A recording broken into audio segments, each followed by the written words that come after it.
Start అయింది. ఈరోజు సాంబార్ చేద్దాం అక్క మనము.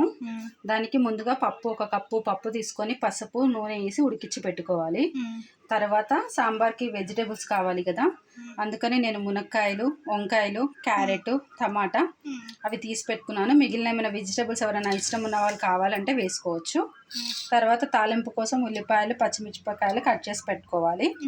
తర్వాత స్టవ్ ఆన్ చేసేసుకొని పైన ఒక గిన్నె పెట్టేసుకొని అందులో 1.5 నూనె పోసాను.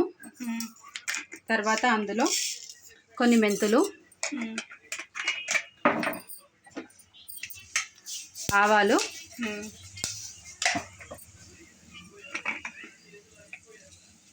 జీలకర్ర వేసుకోవాలి. ఆవాలు జీలకర్ర వేగిన తర్వాత పచ్చిమిర్చి, ఉల్లిపాయలు వేసేసుకోవాలి.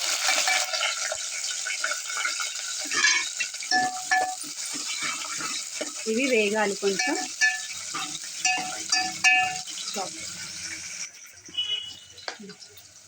ఉల్లిగడ్డ వేగింది చూసారా.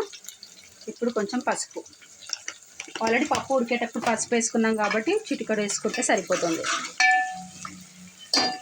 కొంచెం పసుపు వేగాక వెజిటేబుల్స్,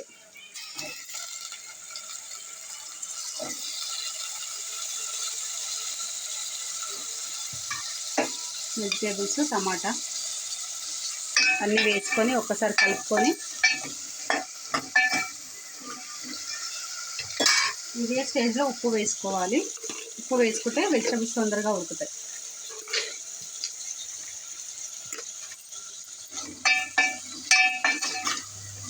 కలిపి వెజిటేబుల్స్ ఉడికే వరకు మూత పెట్టుకోవాలి.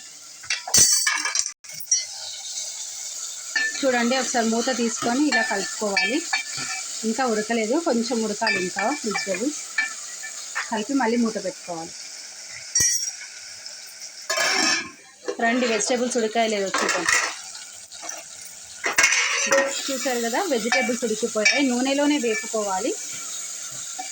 వెజిటేబుల్స్ ఉడికాక చింతపండు రసం తీసి, చిన్న సైజు చింతపండు, నిమ్మకాయ సైజ్ అంత చింతపండు తీసి రసం తీసి పెట్టుకున్నాను.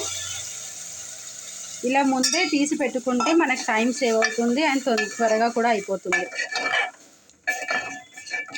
ఇప్పుడు ఈ పులుసులో ఈ వెజిటేబుల్స్ అన్నీ కొంచెం మెత్తగా ఉడకాలండి. మళ్ళీ కాసేపు మూత పెట్టుకుందాం. చూసారా, చింతపండు పులుసు మంచిగా ఉడుకుతుంది కదా. అదే టైంలో కొద్దిగా కారం, ఆల్రెడీ నేను పచ్చిమిరపకాయలు బాగానే వేసాను, సో కారం కొద్దిగానే వేసుకుంటున్నాను. 1/2 టీ స్పూన్ కారం వేసాను. కొంచెం కలుపుకున్న తర్వాత ఇదే స్టేజ్లో పప్పు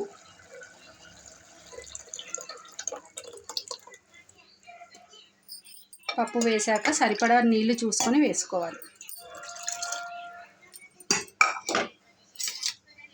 చూడండి, చాలా చిక్కగా ఉంది.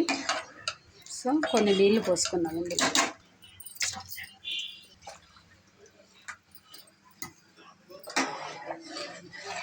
చూసుకోండి, మీరు ఎంత చిక్కగా కావాలనుకుంటున్నారో, పలుచగా కావాలనుకుంటున్నారో చూసి వాటర్ పోసుకోండి. చూడండి, ఇలా ఉంది నా క్వాంటిటీ.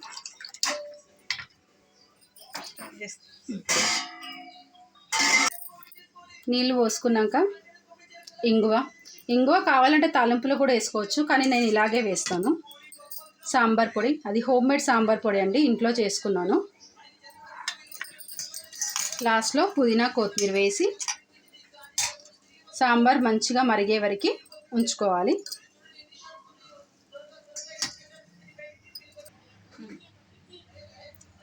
చూసారండి, మంచిగా పొంగొచ్చింది. ఇలా పొంగొచ్చాక ఒక 2 నిమిషాలు మసల పెట్టేసి దించేసుకుంటే మన సాంబార్ రెడీ. ఇది అన్నంలోకైనా తినొచ్చు, మనం ఇడ్లీలోకైనా తినొచ్చు, చాలా బాగుంటుంది. ఓకేనా? Thank you for watching.